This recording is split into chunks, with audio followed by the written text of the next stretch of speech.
Welcome everyone to MailFuzz TV. I am Peter, and today I'm going to be talking about the Pitt Season 2, Episode 8. It is 2 p.m. Spoilers for the episode, as always, and this is a Patreon-sponsored review, so thank you very much to Alison for making the pick. So, last episode ended with the big reveal of the potential cyber attack. That's why their other hospitals are down. And the start of this episode spends a considerable amount of time explaining how they're going to get around that. But it's okay, because Whittaker took a photo of the board, right? Was celebrating him last episode. That's maybe a bit hyperbolic. But I was celebrating the man for his quick thinking of getting a photo of the board. Only to reveal this episode that it didn't have time to focus. And to be fair, like, I don't want to shit on Whittaker, because this has happened to pretty much everyone. The autofocus on your camera phone, it sometimes takes a second, and if you tap the button too quick, you just get the out of focus shot before it actually focuses up. And it's not like you got a second chance, because it disappeared seconds later. But it was quite funny seeing everyone's reaction to his stupid photo. And it led to the reveal that Joy has a photographic memory and just regurgitates everything that was on the board, seemingly with perfection. And I say that because I thought, oh, maybe there's going to be some wiggle room where maybe she swapped two things around. No, completely, well, at least no one said anything. There was no hints of any mistakes. So, Joy is continuing to be shown to be something of a secret weapon. Where at first it seemed like she didn't care, but it turns out she's got a lot of really hidden skills and is very talented. As opposed to Ogilvy, who just further sinks into the pits of the absolute biggest piece of shit on the on the show. So more on that. But yeah, a lot of the start of the episode was here's how we're going to do this. We've got a whiteboard and we've got clipboards, and you have to put this clipboard here. This is the clipboard for the patients that have come in. This is the clipboard for patients who need to go here. They all need charts and stickers and all sorts. And as I was watching all this, and like, you can just see all the characters' faces all looking like, oh god, how am I going to remember all this crap? And there's little bits throughout the episode where they've put something in the wrong tray. You know, the assistants have not put the right form on something, and it's all a bit of a mess. It does lead to a lot of generational jokes, though, because the older doctors are like, they remember when things were more like this, so they understand what they're doing, they have a basic knowledge of it, and then the younger characters are like, what's a fax machine? I'm confused by this. Which, I've never used a fax machine. It's even kind of a little bit old school by my time, to be honest, but I understand what one is. So the reaction to what the noise of the fax machine was a little bit funny to me. But that's the backdrop for everything. It kind of shakes everything up. Santos, I don't think, was trying to make a dig at Dr. Al when she asked about the AI app being up, but Robbie's little chuckle when she asked that, knowing full well that it wasn't going to be functioning, was quite good. That was quite funny. So yeah, it's an interesting status quo. I don't think this episode, like, obviously we spent a lot of time setting up how they're going to get around it with all these old school methods and clipboards and whatnot, and we see, Whittaker go to use the computer at one point and realizing, oh no, doofus, I need to write it down. Like, those little moments are there. I don't know if we've quite fully felt the effect yet. We spend time establishing like how they're going to get around it, and like the characters kind of having to take all this information in, but we've not really encountered a super big problem yet because of things running this way. So I'm sure that'll come. I'm sure there's probably going to be more fallout from it, but right now it's more just kind of a backdrop to what otherwise is mostly a normal episode, I would say. So to get into the episode, otherwise, I mean, where do I start with? I'll get the Dana stuff out of the way. It was quite funny that Princess was struggling because now she's acting as charge nurse, and Dana's not allowed to leave the room with the victim because the chain of evidence. She has to stay with it the whole time. It's the rules. So Dana's just like isolated in this room waiting for the patient to come back. And Princess is losing her goddamn mind. That was funny. It was only just a couple of little moments of her reacting to things, but it was very funny. So that plays out. There's kind of a sweet moment at the end where the young lady thanks Dana, or at the very least says, "I'm glad you were here today," I think was the exact line. And Dana says, "Me too," which is sweet because we just saw Dana like break down and cry last episode because it's very emotionally tolling, but clearly worth doing. Someone needs to be here for these victims, and Dana, even though it's hard sometimes, is here doing that. So and then that leads to the frustration when she goes to the evidence fridge, I guess I'll call it, for the fact that I don't remember what she actually called it. But they put these, these kits of evidence into this fridge for the police to pick up within 72 hours. And she opens the door and is livid that one she did 2 weeks ago was still in there, and starts, blinding and swearing. And Emma sees this, and Emma, of course, was in the room for all the other stuff. So she gets on the phone and all that. And again, just kind of shows that, but then it shows her being indispensable afterwards, like she usually is, where she is managing everyone at the desk and the clipboards and so on. Because much like Robbie and Abbott, she's old school and knows how to work under these conditions. Flexing some muscles that maybe haven't been flexed in a while for all the old timers. All the young timers are all just like, this is the Stone Age. Like, Ogilvy is a dick this episode, and he says a lot of things that made me want to punch him. But the one little snarky remark he made that did give me a chuckle was when he said this is like the Stone Age or something to that effect. I was like, yeah, because honestly, even I would be feeling like that in this situation. That said, though, his tone was still a little bit shitty, because it was kind of like, oh yeah, we all have to deal with this. Like, there's no point in just complain. What do you want, Ogilvy? Just the hospital is shut down for a day? Like, it kind of needs to keep going. It's important, right? You can't just deny service because the computers can't work. It doesn't work like that. So Anyway, that is kind of the Dana stuff for the episode. I guess the big patient of the episode is this very overweight man who's brought in with pains, and he's got scarring. We find out that he was in a car accident years ago, and he's had multiple surgeries, and that has at least in part led to his weight gain. And he's got pains, and they're doing tests. They have to give him a tube so he can breathe, because there's some complications because of his size. They can't get him to lie on his stomach. They can't find an IV. Blah blah blah. So this is where Ogilvy really gets a chance to shine as being a shithead, because he keeps making comments. Right, as soon as he comes in and they say that they couldn't get a vein, immediately he's like, oh, I wonder why. Right, and I think what was notable this episode is that a lot of the other characters were really noticing his shitty comments. And he kept bringing things up. He kept asking things about the guy's weight. And this guy has been very pleasant to everyone. And everyone else has been very pleasant to him. There's a nice, atmosphere. Despite the fact that he's, worried about his health and everyone else is trying to make sure he's okay. Everything's very friendly and respectful, right? It's actually a very heartwarming plot for the most part. But the part that, Ogilvy's comments really shine, of just displaying who he's set up himself up as a character at this point, is a perfect moment, because it works for both us, the audience, but also the characters in the scene. Because there's a little moment where they all go off to the side. I think it's Robbie, I think Mackay, Ogilvy, and I don't remember who the fourth Doctor in the scene was. It doesn't matter. Anyway, there's the fourth, maybe Whittaker, I don't know. But the point is they go off to the little group of four, and they're talking about what to do. And the fact that, if he's over £400, if he's over 450 is the limit for their CT scanner. They can't put anyone, heavier than that in there, or it might break it. And that's a problem, obviously. And Ogilvy just says out loud, and if he's over 450, we send him to the zoo. And everyone looks at him, goes quiet, thinking that he is making yet another shitty comment about this man's weight.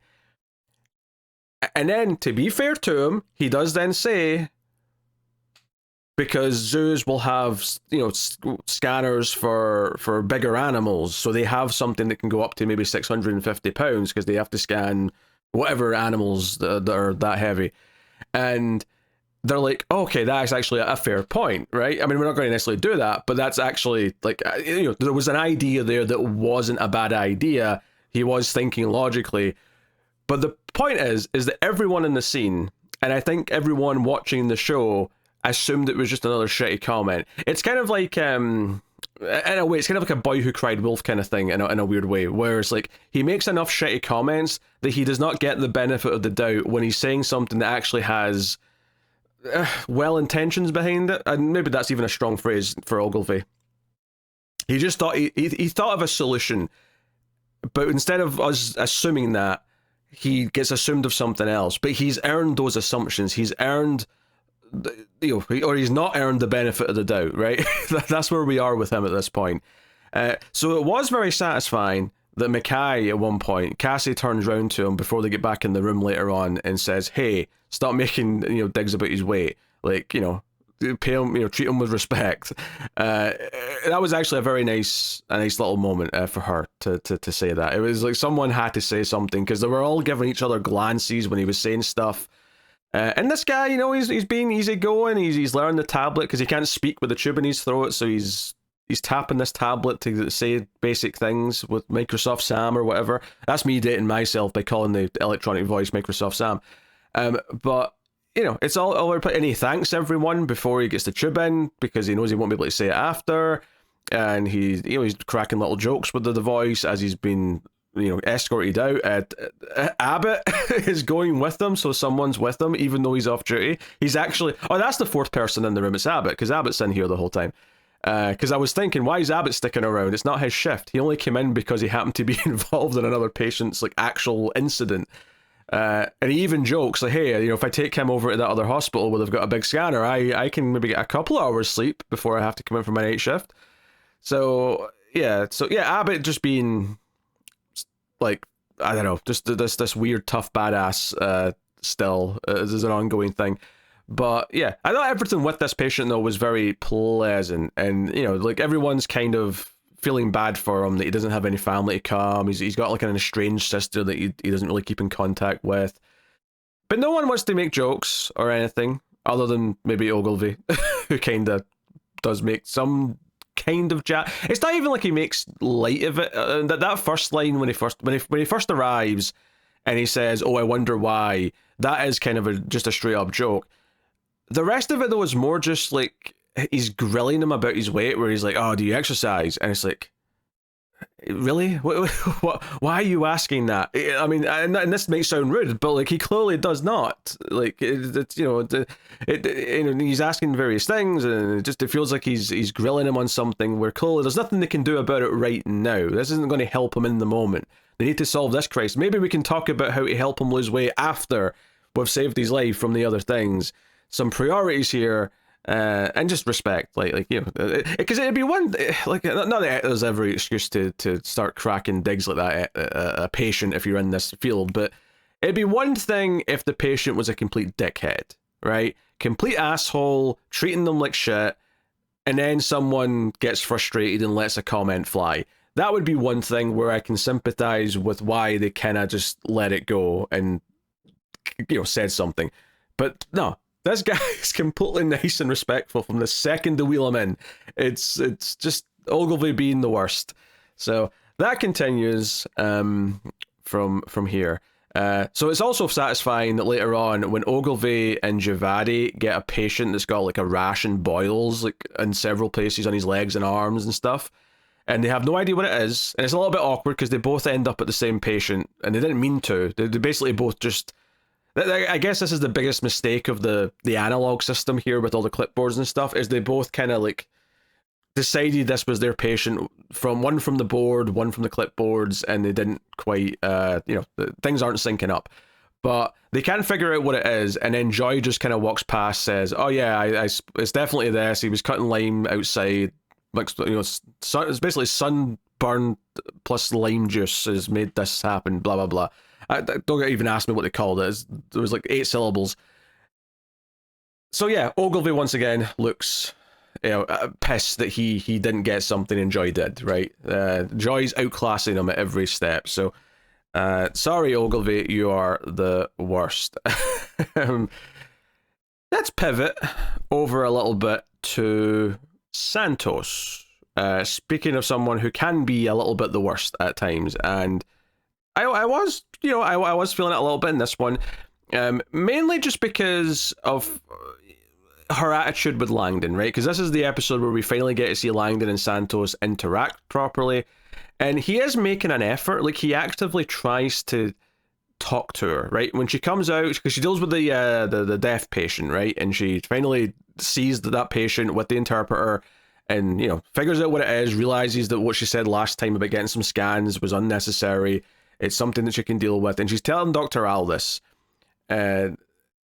Langdon tried to talk to her at the start of the scene, but he's still around while she's talking to Dr. Al. So when Dr. Al's like done, Langdon says, "Hey, nice catch on the, you know, the thing with the deaf patient." He tries to compliment her. So he's trying to just sort of like put a bridge out, and she just kind of, you know, she no sells, she gives an awkward glance, she does whatever, like every time he tries to.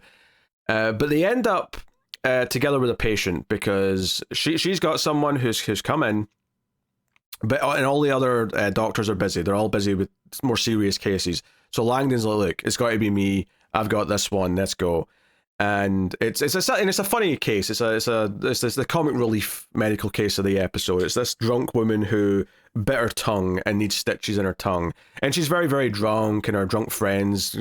And I almost never remember names of the patients, but this was actually quite easy to remember because they were both named Jackie, both the patient and the friend, but they're spelled differently. The one who's injured was CK because she spells Jackie with a CK, and then the other one is Q because she spells Jackie with a Q. I don't know if they ever actually refer to her as Q. I think they do, but they definitely refer to the other one as CK. Anyway, so they're drunk, and like in fact the friend even says, "Oh, your doctor's hot," and Santos hears that and kind of rolls her eyes, and I'm like, you're rolling your eyes because someone else said something nice about him. It's not even related to like what happened with you and Langdon in season 1.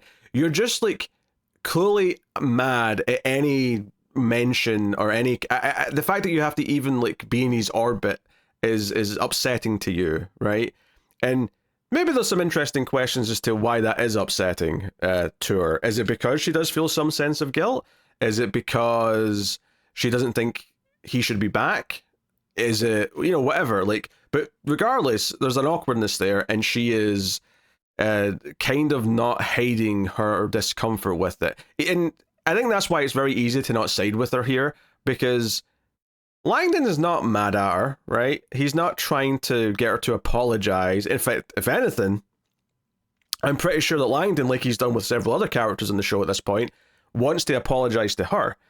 But she keeps, you know, when he's like talking her through the procedure with the stitches and whatnot, she's like, "Yeah, I know, I've done it before," and she's giving him shit. And Joy's also there, so he then just sort of starts asking her Joy questions like a teacher. He's like, "Hey, so Joy, what's the right way of doing this?" And, you know, just directs it at her instead. And Joy clearly picks up on the awkwardness. She can sense there's something going between them. She never says anything, but you can see a look in her face. It's like, "Oh, there's beef here.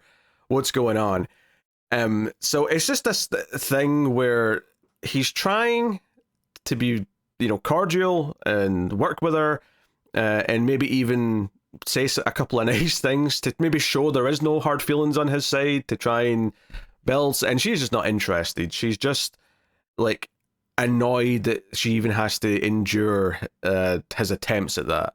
So it's very different from how Robbie is with him, of course, and obviously he's somewhat failed with Robbie thus far in the season, and maybe we'll see, you know, that develop as well. But I do. They made us wait like half the season to really get a scene where they had to interact properly, and I do think it is a good scene, and it plays true to both their characters, and I think, you know, it does feel like Santos comes off looking the worst of the two here. And I think she's obviously had some development this season, but I think here this is still showing her demons of like her attitude, and it may not be as bad as Ogilvy's bedside manner, but it's certainly, I think, so it's actually really nice that, and to balance this out, that Langdon has a scene with Cassie afterwards where she is not acting weird with him, and in fact just asks him how his day back is going, and he's like, "Oh, you know, I'm hanging in there one day at a time." And she brings up that the first year of being sober is the hardest, and she's on year 9. And his reaction clearly tells us that he did not know that she ever had a substance abuse problem. Like, he clearly did not know that. And basically says, "Hey, if you ever need to talk," and, you know, she's obviously sympathetic, and she's there to help and give advice, and knows that he might need that, and maybe knows the path that he's walking. Obviously, the exact circumstances will be a little bit different, but you know, it was really nice to have that sequence and show someone else being supportive after he kind of like had the awkwardness with Robbie last week, where Robbie flat out said he doesn't know if he wants him around, and then Santos completely just not reciprocating anything with his attempts to just, you know, be friendly, not even like have a conversation, just work and exchange pleasantries. But he's putting in the work, which is why it's very easy to root for him in this, you know, I don't know if conflict's the right word necessarily here, but it's very easy to root for him and feel like Santos is the one who needs to grow. Because as much as he's the one who obviously did something more wrong last season, for sure, he's the one who messed up. He's the one who was hiding something and was doing something illegal. It feels like he's grown a lot and he's learned from it. And it feels like Santos has yet to actually learn from the things that she's doing wrong, and has maybe not even accepted that she's doing certain things wrong. So it feels like she needs to grow up a little bit, where he has done a lot of growing up. Now, it took something bad happening and for it to really blow up in his face for him to get to that point, but he has, and it's easy to root for him now because of that, because he's accepted that and he's trying to move on from it. Anyway, so that was the Santos Langdon stuff, which was good. Looking to other characters here, not a ton of Samira. I mean, she's there, she's around in several plots. There's probably more of her this week than there was the last couple, but she's dealing with the baby a little bit, which they have a little bit of a crisis there because the baby's got a cold. It's fine otherwise, but the baby's got a cold, so can't go with the other kids, but also they can't waste a hospital bed on a baby that's actually healthy, right? It's just a cold, but they can't put it with the other kids. So they're debating that. She also has a conversation with Dr. Al about where she wants to like focus her career, which led to a dig at New Jersey, which gave me a chuckle, because she was going to move to New Jersey to be with her mother, but her mother's now going globetrotting with her new boyfriend. So what's the point of New Jersey? To which Dr. Al replies, "Good question," or something to that effect. I don't know why, but for some reason movies love to make fun of New Jersey. I don't know if it's just because it's next to New York and it gets all the shit for that reason, but obviously they're building some stuff there, and that's fine. They also have a big scene with Mel here. She doesn't get a lot again this episode. She's definitely been on the back burner for this season, other than this, like, you know, the deposition hanging over her head.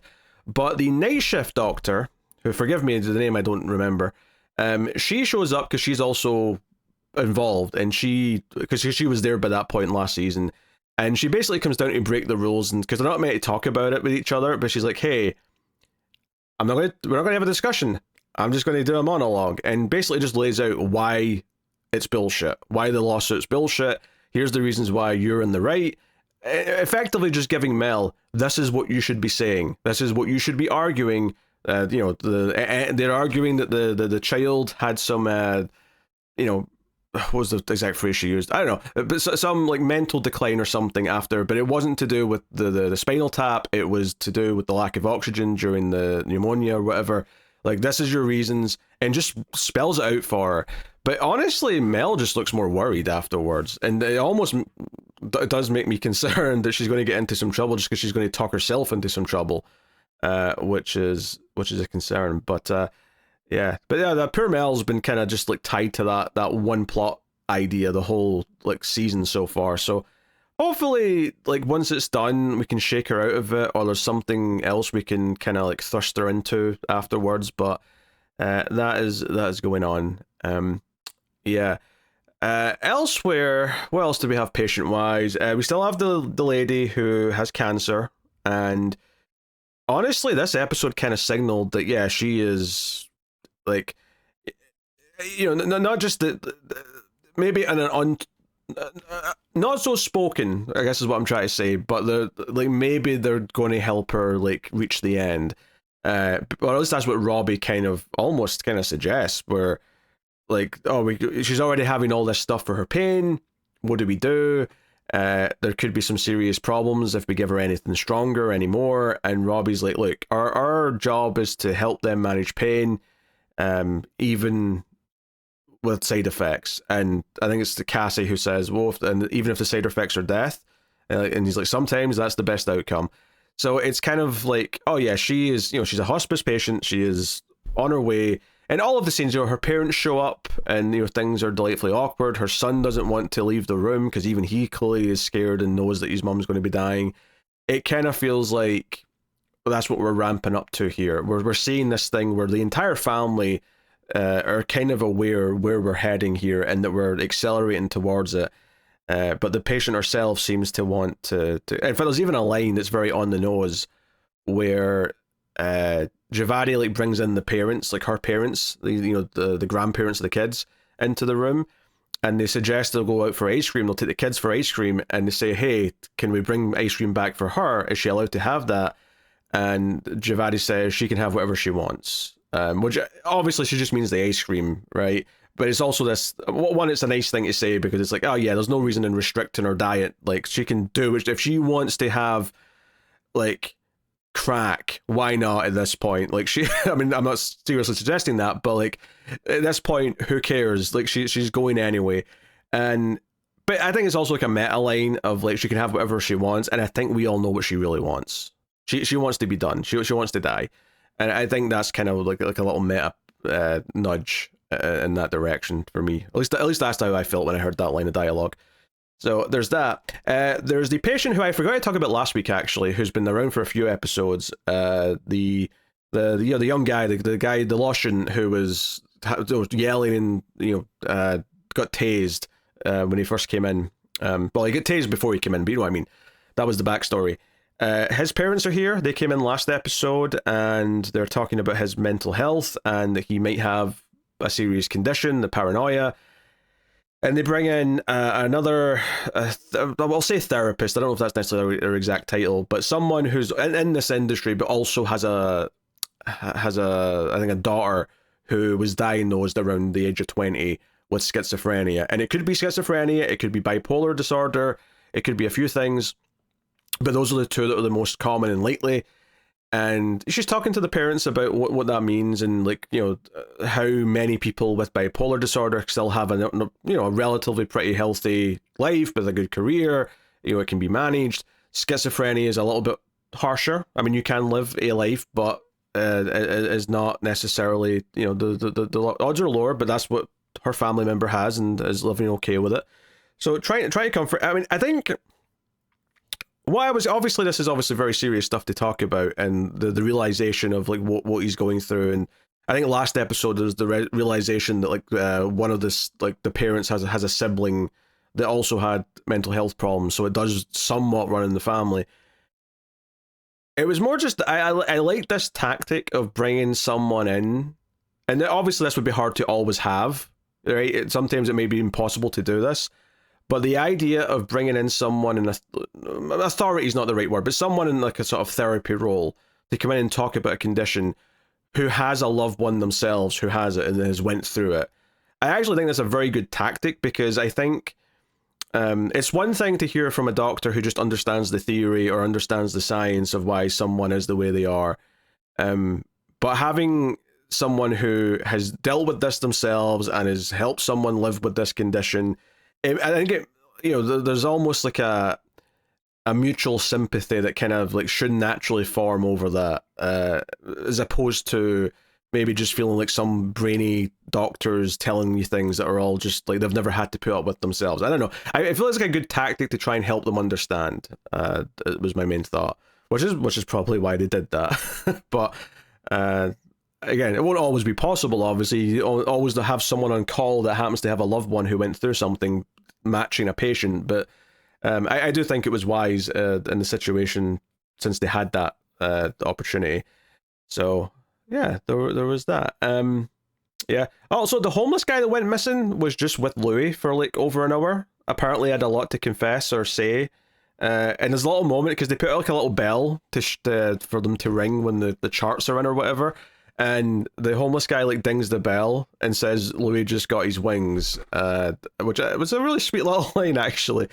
And the episode hadn't been too depressing up until that point, because even the main patient, the big overweight guy, he was a very friendly patient, and there was a lot of nice qualities to that story. And then you had the usual comic relief patient. It was really only the hospice patient, the mum with the cancer. and the tail end of the assault victim that were, you know, the more serious, depressing topics of the episode. So you know, there was some nice vibes in here. It definitely wasn't as like heightened in terms of drama as the last two episodes were. I think that's fair to say, but I don't necessarily mind that. I think what they're building with the Langdon Santos stuff is quite good. I think the general vibe and respect with the main patient in this episode was really kind of nice to see. And then I guess the other thing that I would mention is that Robbie's mechanic motorbike buddy hasn't shown up as planned. So I don't know if something really bad's happened to him, because we've been kind of seeing it.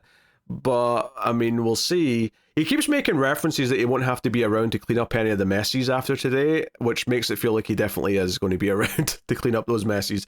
That just feels like he's jinxing himself over and over again, if I'm honest.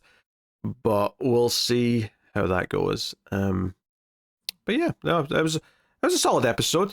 Definitely kind of on par for quality of most of the season. But the last two episodes were particularly good. So you know, we're kind of like ramping up again a little bit into whatever we're doing soon. So yeah, one of the things actually that I was saying just when I was talking about the show with someone since last week, I never really thought about this before, but it's July 4th, of course, is the setting of this episode, and I guess that the initial thought I have with that is that the reason why it'll be so busy will be because of fireworks. But obviously it occurred to me that, there won't have been any of those yet because it's still light outside. So I would have to assume that as things get dark, there's going to be some firework injuries coming in. So I'm expecting that at some point. I mean, we're still at 2 p.m, so we're still got a bit of light left, for sure.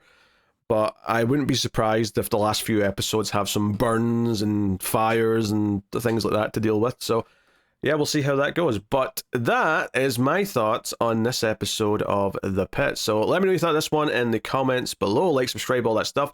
And of course, you can support the channel and the other channel, MailFuzz Movies, where all the movie podcasts live, by going to patreon.com/MailFuzzTV and supporting over there. But that is me. So thank you very much for joining. I do appreciate it. Keep watching TV. Have you got any vanilla?